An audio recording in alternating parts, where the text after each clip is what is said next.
Puis aujourd'hui, elles sont encore assez impressionnantes et des dégâts importants causés par, regardez ça, c'est la tornade, qui a frappé dans des secteurs de la Montérégie. Des images qu'on voit souvent ailleurs qu'au Québec, mais qu'on voit aussi au Québec. Et de plus en plus, il y a en moyenne 7 tornades par année. Québec, c'est la première qui a frappé et elle a fait des dégâts considérables.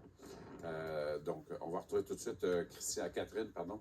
Je le disais, Catherine, les dégâts, ils sont considérables là, et impressionnants même. Oui, absolument. Et vous ne pourrez pas le voir tout de suite, par exemple, Michel, le silo là, qui a été vraiment là, mis à terre derrière moi, parce qu'on est un peu loin, mais pour parler de l'ampleur des dommages là, du passage de cette tornade, j'ai avec moi Guillaume Roy, qui est directeur par intérim du service de sécurité incendie. Ici à Rigaud, un peu plus tôt, on vous parlait de Tressin Rédempteur. Là, on est du côté de Rigaud. Tout d'abord, bonjour. Bonjour. Quelle intervention est-ce que vous avez dû faire sur le territoire là, en raison de cette tornade-là? Hier après-midi, vers 17h33, on a eu le premier appel à Tressin Rédempteur qui est par là-bas. Ma première équipe s'est dirigée vers là. On n'avait pas beaucoup d'infos à part pour une vérification de bâtiment. Puis, en route, on a eu des infos comme quoi il y avait des arbres arrachés, des lignes d'Hydro-Québec d'arrachés, puis que les voitures avaient volé. Donc, sur les lieux, mon capitaine nous a confirmé le tout. Puis, l'autre appel à rentrer, c'était ici, exactement ici, 522-520, Petit Brûlé. Fait que quand mon lieutenant est arrivé ici, il a vu constater les dommages, les lignes d'Hydro-Québec étaient au sol, les dommages à maison, le bois était dans la maison, là, au 520. Le silo était affaissé à l'arrière, le coin de la grange là. Donc, on a comme fait 2 postes de commandement. Puis moi, je me suis promené entre les deux. Puis à ce moment-là, on ne savait pas que c'était une tornade. Là. Tout le monde dit ça quand ils voient la chose, mais il faut que ça soit constaté par des experts. Ça a été confirmé à 7h30 hier par Environnement Canada. Puis que là, on a vu la trajectoire. Puis un coup que j'ai laissé mes équipes sur place pour s'assurer que les vies puis tout le monde n'était pas blessé, on a commencé à sécuriser les scènes. J'ai fait le tour et j'ai suivi la trajectoire de la tornade.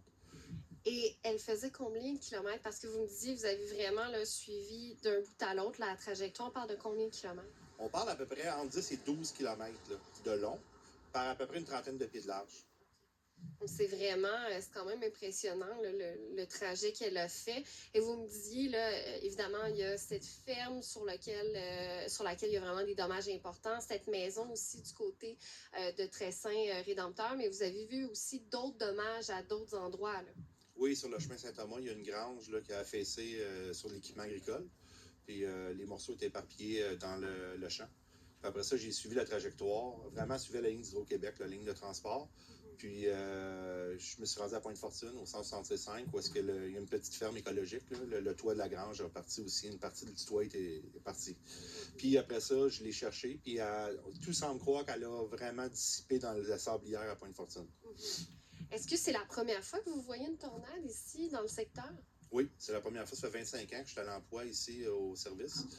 On a eu des micro-rafales, on a eu des grosses tempêtes, mais une tornade aussi isolée, aussi puissante sur 30 pieds, puis une douzaine de kilomètres, c'est la première fois qu'on voit un corridor. Là. On en parlait avant d'entrer en ondes. Là, on en voit de plus en plus des phénomènes de tornades, mais vraiment dans des zones habitées. Est-ce que justement, on va commencer à se préparer à l'éventualité qu'on voit davantage ce genre de phénomène-là et que vous allez être amené à intervenir? Ben oui, absolument. La sécurité civile aussi en parle de plus en plus. Demande aux gens d'être de plus en plus autonomes 72 heures, d'écouter aussi avec la technologie qu'on a, aussitôt qu'ils parlent d'alerte de tornade, de se réfugier au sous-sol. C'est ce qui a été envoyé vers 14 heures. Naturellement, c'est pas de crier au loup tout le temps, mais de suivre les recommandations des experts, ça peut sauver des vies. Monsieur, à ses rédempteurs, en sait quelque chose. Il est rentré avec son chien au sous-sol. Par le temps qu'il soit rendu au sous-sol, c'était déjà terminé. Puis... Merci beaucoup, M. Roy. Bonne journée. Vous l'avez entendu, c'est impressionnant quand même le trajectoire qu'elle a fait ici. Ce qu'on nous explique, c'est qu'on est vraiment là, sur le bord de la frontière avec l'Ontario. Et un peu plus tôt, ma collègue Marie-Lise Morna s'est entretenue avec des victimes de cette tornade. Vous allez l'entendre, ça s'est passé très rapidement. C'était vraiment effrayant. Il y a des gens là, qui ont perdu beaucoup avec le passage de cette tornade-là. Je vous invite à écouter quelques réactions. On est encore un petit peu sous le choc. On vient juste d'arriver tantôt, puis juste se promener, c'est comme... On a le moton un petit peu, là. tout ce que j'ai bâti dans les dernières années, c'est tout parti, c'est tout à recommencer. Fait que, on va faire ce qu'il faut. C'est plate. Ça fait partie de la vie. T'es arrivé chez nous, il y a 35 ans, papa n'est pas gros de même. Qui passaient des bouts de bois, de la tôle, de la laine, toutes sortes d'affaires. Mais au bout de 3, 4, 5 minutes, ça a été fini. Bien calme. Mon silo, par total, ma grange, la couverture a canté. En tout cas, j'ai un massacre qui calcule plus que 100 000 $.